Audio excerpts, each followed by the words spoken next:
Bismillahirrahmanirrahim. Alhamdulillahi ala taufiqihi wa amtinani. Asyhaduhu ta'ala wa nasta'inuhu wa nastahdi, ya. Wa nusalli wa nusallim ala nabiyina Muhammadin arsalallahu ta'ala rahmatan lil alamin. Ikhwani fid din, a'azzani Allah wa iyyakum jami'an. Alhamdulillah ta'ala, pada kesempatan kali ini kembali kita melanjutkan pembahasan kita dari kitab Syarah Thalathatil Usul wa Adillatuha, ya, yang disusun oleh Al-Imam Muhammad ibn Abdul Wahhab ibn Sulaiman At-Tamimi rahimahullah, yang disyarah kemudian oleh Fadilatul Syekh Ad-Doktor Salih ibn Abdullah ibn Hamad Al-Utsaimin, ghafarallahu lahu wa liwalidayhi wa limasyayikhihi wa lil muslimin ajmain. Sekarang kita masuk halaman 75, masih di landasan yang ketiga, masih berkaitan dengan, ya, risalah yang diemban oleh Nabi kita Shallallahu Alaihi Wasallam. Penulis mengatakan, wa arsalallahu jami'ar rusuli mubasyirina wa mundhirin. Allah Subhanahu wa taala mengutus seluruh rasul sebagai pemberi kabar gembira, wa mundhirin, dan pemberi peringatan. Wad dalilu qauluhu ta'ala. Apa dalilnya? Surat An-Nisa ayat 165, rusulan mubasyirina wa mundhirin li'alla yakuna linnasi 'ala Allahi hujjatun ba'dar rusul, untuk menegakkan hujjah. Jadi bahasa simpelnya, para rasul itu diutus tujuannya satu, menegakkan hujjah. Menegakkan hujjah itu maksudnya menegakkan tauhid, ya, memberi kabar gembira dan memberi peringatan. Nah, jadi kalau kita pahami mubasyirina wa mundhirin, ini berarti kan maknanya sama dengan al-amru bil ma'ruf wan nahyi 'anil munkar. Ya kan? Memberi kabar gembira itu kan al-amru bil ma'ruf. Antum ajak orang salat, antum iming-imingi dengan pahala salat. Pahala salat jamaah itu 27 derajat. Keutamaan melangkahkan kaki ke masjid itu, ya, diangkat 1 derajat, dihapuskan 1 dosa, dan seterusnya. Ini namanya al-amru bil ma'ruf. Ya, tapi dakwah itu tidak hanya al-amru bil ma'ruf, tapi juga harus ada an-nahyu 'anil munkar. Kita ajak kepada kebaikan, kita larang dari keburukan. Tidak boleh satu saja yang jalan, ngajak kepada kebaikan tapi tidak dilarang dari kemungkaran. Ya, nggak masalah masih mendatangi dukun, yang penting mau datang ke masjid. Nah, ini salah dakwahnya seperti ini. Ya, harus berjalan berbarengan. Kenapa? Karena Allah mengatakan di surat An-Nisa ini, rusulan mubasyirina wa mundhirin. Inilah metode dakwahnya para rasul. Mereka itu berjalan dua-duanya, memberi kabar gembira sekaligus memberi peringatan. Dakwah pasti akan rusak kalau tidak mengikuti metodenya para nabi. Wa awwaluhum Nuhun. Ya, nabi yang pertama adalah Nuh. Nabi yang pertama kali membawa, ya, risalah mubasyyirin wa mundhirin ini. Ya, kenapa Nabi Adam tidak? Ya, karena mau dakwah ke siapa waktu itu? Ya, beliau hanya seorang nabi, ya, yang diutus untuk manusia yang jumlahnya sedikit di waktu itu. Hanya terbatas kepada keluarga beliau saja. Ya. Maka mulai munculnya kesyirikan itu di zamannya Nabi Nuh, ketika mulai adanya gulu itu. Ya. Disitulah kemudian Allah Subhanahu Wa Taala, ya, mulai mensyariatkan yang namanya al-inzar, itu memberikan peringatan itu. Kalau di zaman Nabi Adam itu semua mereka berada di atas kebenaran selama beberapa abad. Di antara zamannya Nabi Adam sama zaman Nabi Nuh, semua manusia itu bertauhid. Ya, semua manusia bertauhid. Pertama kali muncul kesyirikan itu di zamannya Nabi Nuh. Makanya Nabi Nuh itu datang membawa, ya, kabar gembira dan memberi peringatan. Wa akhiruhum Muhammad. Begitu juga nabi-nabi setelahnya. Nabi setelah Nabi Nuh sampai nabi yang terakhir, yaitu Nabi kita sallallahu alaihi wasallam. Wa huwa khatamun nabiyyin. Beliau adalah penutup para nabi. La nabiyya ba'dah, tidak ada nabi setelah beliau. La nabiyya, ja'at bin nakirahuna. Ya, nakirah di situ menunjukkan siapapun yang ngaku nabi, ya, itu pasti batil. Ya. Wa dalilu qaulu ta'ala. Ya. Apa dalilnya bahwasanya nabi itu adalah nabi yang terakhir? Maka Muhammadun aba ahadim min rijalikum Muhammad itu bukan bapak salah seorang dari kalian. Walakin Rasulullah, tetapi beliau itu adalah utusannya Allah. Wa khataman nabiyyin, dan penutup para nabi. Ya, ini dalil yang jelas sekali bahwasanya nabi itu adalah nabi terakhir. Wad dalilu ala anna Nuhan awwalur rusul. Kemudian kalau nabi kita SAW adalah nabi yang terakhir berdasarkan ayat tadi, apa dalilnya bahwasanya nabi yang pertama atau rasul yang pertama itu adalah Nuh? Yaitu surat An-Nisa ayat 163. Inna auhayna ilaika kama auhayna ila Nuhin wan nabiyina min ba'di. Perhatikan ayat ini. Kata Allah di sini, sesungguhnya kami telah memberikan wahyu kepadamu wahai Muhammad sebagaimana kami telah memberikan wahyu kepada Nuh. Kenapa enggak kepada Ibrahim? Kenapa enggak kepada Musa, kepada Isa? Kenapa Nuh yang disebutkan? Karena Nuh yang pertama. Ya, berarti apa yang diwahyukan kepada Nuh, ya, itu semua sama dengan yang diwahyukan kepada para nabi-nabi yang lain, termasuk juga nabi kita sallallahu alaihi wasallam. Paham maksudnya ya? Kalau dikatakan ya kama auhayna ila Ibrahim, berarti wahyunya beda dengan yang diberikan kepada nabi sebelum Nabi Ibrahim. Gitu maksudnya. Jelas ya? Ya, ibaratnya kalau aliran sungai, ya, misalkan antum kotori sumbernya, maka dia akan kotor sampai hilirnya. Dari hulu ke hilir. Tapi kalau antum kotori hanya tengahnya saja, dari tengah sungai, buang sampah di tengah sungai misalkan, maka yang kotor ya hanya dari tempat antum buang sampah sampai hilir saja, gitu. Ya, ini contohnya kurang pantas sebenarnya kita contohkan dengan hal yang kotor, tapi ya untuk takribuz dzihn tujuannya di sini, bukan ya untuk yang lainnya, ya. Nasallallahu alafiyah. Qala syarih wafaqahullah lamma faragal musannifu rahimahullah min bayani ma yata'allaqu bi bi'sati rasulina sallallahu alaihi wasallam.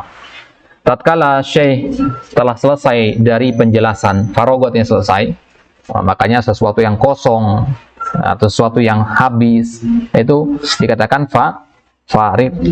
Ya, botol tadinya berisi air, kita habiskan. Farid jadi kosong.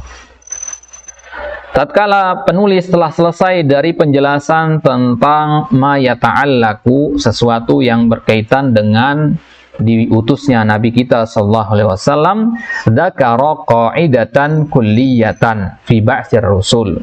Boleh menyebutkan satu kaidah, satu hukum baku. Kaidah itu artinya sesuatu yang baku berlaku kepada semuanya. Kalau kita katakan hukum asal ibadah itu adalah pengharaman, ini kaidah namanya. Dan dia berlaku untuk setiap kondisi. Ya, misalkan kita mengatakan ya ad-darurat tubihul mahzurat. Ya, kondisi darurat itu membolehkan hal-hal yang diharamkan. Tadinya haram menjadi boleh dalam kondisi darurat. Ini namanya kaidah. Kaidah itu adalah sesuatu ya, aturan baku yang berlaku secara umum. Ya, berlaku secara umum. Maka kalau ada orang misalkan tersesat kemudian mendapati makanan hanya bangkai saja, berlaku kaidah itu. Ada orang lain ya tersesat di tengah hutan, dia hanya mendapati katakanlah misalkan khamar saja ya, atau hewan-hewan yang tidak boleh dimakan, ya maka ini berlaku juga. Ya, intinya dia berlaku secara umum. Baik. Maka ada kaidah kulliyah. Kulliyah artinya ada kata kullu ya. Kaidah yang jami'ah maksudnya. Maka dikatakan kaidahnya wa arsalallahu jami'ar rusuli mubasysyirin wa mundhirin. Para rasul itu diutus beri kabar gembira dan beri peringatan, ini kaidahnya. Wa qaranaha bid dalilil musarrih biha min kitabillah. Kemudian qarana, apa itu qarana? Ya, menggandeng ya. Ana suruh Zul duduk dekat firman. Ini qarana. Ya, menggandeng. Makanya jin qarid namanya. Ya, qaridnya selalu sama kita, nempel. Baik.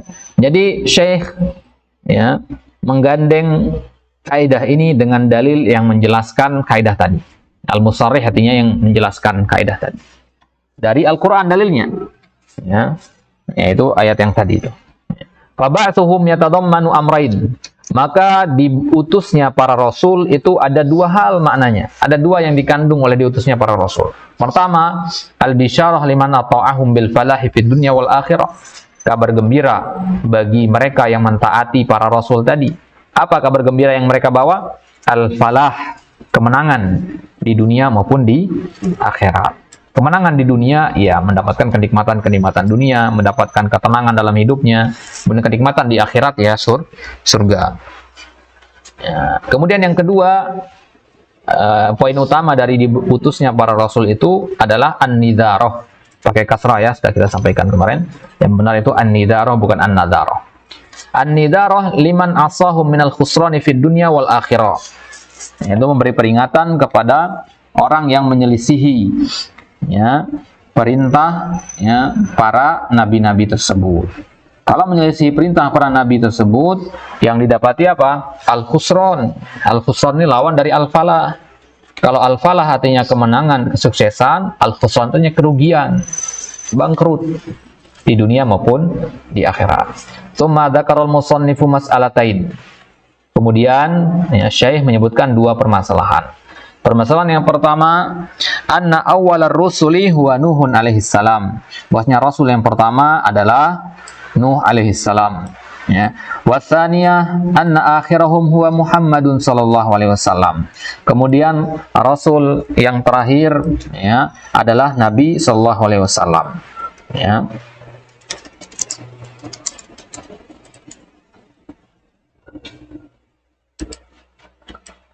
Wa huwa khatamun nabiyyin la nabiyya ba'dah. Wa qaddama dalilal mas'alati tsaniyati li jalalatiha. Dan permasalahan yang kedua dikedepankan. Ya, karena ini permasalahan yang penting. Kenapa sering kita dengar khatib kalau naik mimbar mengatakan asyhadu alla ilaha illallah la syarikalah wa asyhadu anna muhammadan abduhu wa rasuluhu la nabiyya ba'dah. Kenapa ditambahkan kata la nabiyya ba'dah? Ya, karena ini permasalahan yang penting. Ya, karena ya banyak ya orang yang tertipu oleh bisikan syaitan sehingga mengaku diri sebagai nabi. So madzakara dalil mas'alatil ula ya. Jadi permasalahan yang kedua tadi apa? Nabi terakhir itu adalah Nabi Muhammad. Kemudian dalilnya maka na Muhammadun aba ahadim mirijalikum dan seterusnya. Ya. Ini kan dalil untuk permasalahan yang kedua. Kenapa enggak permasalahan yang pertama duluan? Itu maksudnya. Jelas? Jadi kuddima li jalalatiha. Dikedepankan dalil untuk permasalahan yang kedua karena permasalahan yang kedua ini jauh lebih penting dari permasalahan yang pertama. Permasalahan yang pertama tadi apa? Bahwasanya Rasul yang pertama itu adalah Nuh. Ya. Ya ini cukup kita tahu saja. Rasul yang pertama Nuh sudah selesai. Ya. Tapi kalau permasalahan yang kedua, Nabi terakhir itu adalah Muhammad. Wah ini harus memang diketahui oleh setiap Muslim ini. Permasalahan yang pertama nggak wajib semua Muslim tahu. Ya. Nabi yang pertama itu adalah Rasul yang pertama adalah Nuh. Ini permasalahan yang tidak semua orang wajib tahu. Ya, tapi kalau permasalahan yang kedua ini semua orang wajib tahu karena kafir dia nanti sampai dia mengaku sebagai seorang nabi atau dia mengimani ada nabi setelah nabi kita sallallahu alaihi wasallam. Nah, baru kemudian dalil permasalahan yang pertama. Jadi urutannya 2 kemudian 1. Wadilalatuhu ala ma dzakarahu min awwaliyati Nuhin fi taqdimi dzikrihi bi ibtida'il wahyi ilaihi. Kenapa ayat ini dijadikan sebagai dalil bahwasanya Nuh itu Rasul yang pertama? Karena kata Nuh yang pertama kali disebutkan di situ. Ya, setelah dikatakan kama auhayna ila Nuhin wan nabiyyin. Nabiyyin di sini siapa? Musa, Ibrahim, Isa, Nuh, ya, Sulaiman dan seterusnya. Mereka semua. Tapi disebutkan sendirian Nabi Nuh. Ini menunjukkan bahwasanya Nuh ini adalah awal pertama kali. Ya, Nuh kemudian nabi-nabi yang lain. Wal iha'ul ladzi quddima fihi Nuhun huwa iha'ur risalah. Iha itu adalah pemberian wahyu. Ya. Wahyu itu ada 2, wahyu risalah sama wahyu nubuah. Bahasanya iha'ur risalah sama iha'un nubuah. Iha'un nubuah itu wahyu yang menjadikan seorang manusia sebagai nabi. Ya, Ahmad misalkan, ya, dia mendapatkan iha'un nubuah. Nah, maka sekarang dia menjadi seorang nabi. Paham maksudnya? Ya. Kemudian Dandi, dia ini mendapatkan iha'ur risalah karena sebelumnya dia sudah dapat iha'un nubuwah.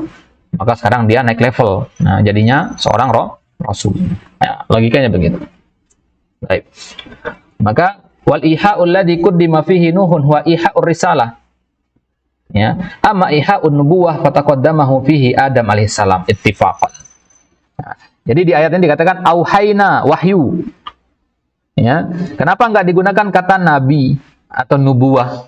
Kenapa digunakan kata wahyu? Ya, ini untuk menunjukkan bahwasanya kalau iha'un nubuwah itu sudah ada yang mendahului Nuh. Kan sudah ada nabi sebelum Nabi Nuh. Siapa nabi sebelum Nabi Nuh? Nabi Adam. Tapi Rasul beliau yang pertama. Gitu maksud. Ya. Baik. Wa asrahu min hadhil ayah hadithu Anas bin Malik al-muttafaq alaih. Dan dalil yang lebih jelas menunjukkan permasalahan ini, ya, bukan dalil dari Al-Quran tapi dalil dari hadis, ya, riwayat Anas bin Malik, yang disepakati kesahihannya oleh Imam Bukhari dan Muslim.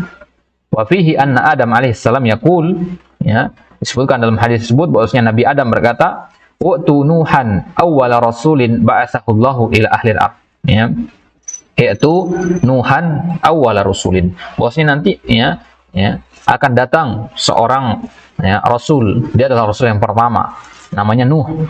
Ba'atsahullahu ila ahli al-ard. Ini Nabi Adam sendiri yang ngomong. Ya. Ba'atsahullahu ila ahli al-ard. Wa yataharraru min hadha anna awwal al-anbiya huwa Adam alaihi salatu wassalam wa awwal ar-rusul huwa Nuhun alaihi salatu wassalam. Maka taharrar, ya, taharrar itu artinya kita simpulkan, ya. Kita simpulkan bahwasanya nabi yang pertama itu adalah Adam, akan tetapi rasul yang pertama adalah Nuh alaihi salam. Baik. Jelas ini ya. Baik, ini dia akhir pembahasannya. Insyaallah taala masih ada beberapa paragraf yang perlu kita bahas di sini. Ada sekitar satu pertemuan lagi insyaallah selesai ini. Ya. Ya kan? Wa kullu ummatin sampai situ kan? Wa kullu ummatin, kemudian udah selesai. Tinggal satu matan lagi insyaallah selesai. Ya. Tapi kita cukupkan di sini. Ya, ini untuk kita ambil insyaallah pada pertemuan selanjutnya insyaallah taala. Cukupkan sampai di sini karena kalau kita gabung permasalahan yang selanjutnya ini kan jadi panjang nanti. Permasalahan selanjutnya ini permasalahan bukan termasuk 3 pondasi itu. Dia pembahasan ekstra dia. Ya, kalau antum lihat di tabel itu, ya, dia masuk ke pembahasan yang pojok deh. Di situ deh. Masalahan yang tambahan yang tidak ada kaitannya, ya, pelengkap sih. Baik, nasallallahu taala al-afiyah wassalama wa naftatim bidu'a kafatul majlis subhanakallahumma wa bihamdika asyhadu an la ilaha illa anta astaghfiruka wa atubu ilaik. Assalamualaikum warahmatullahi taala wabarakatuh.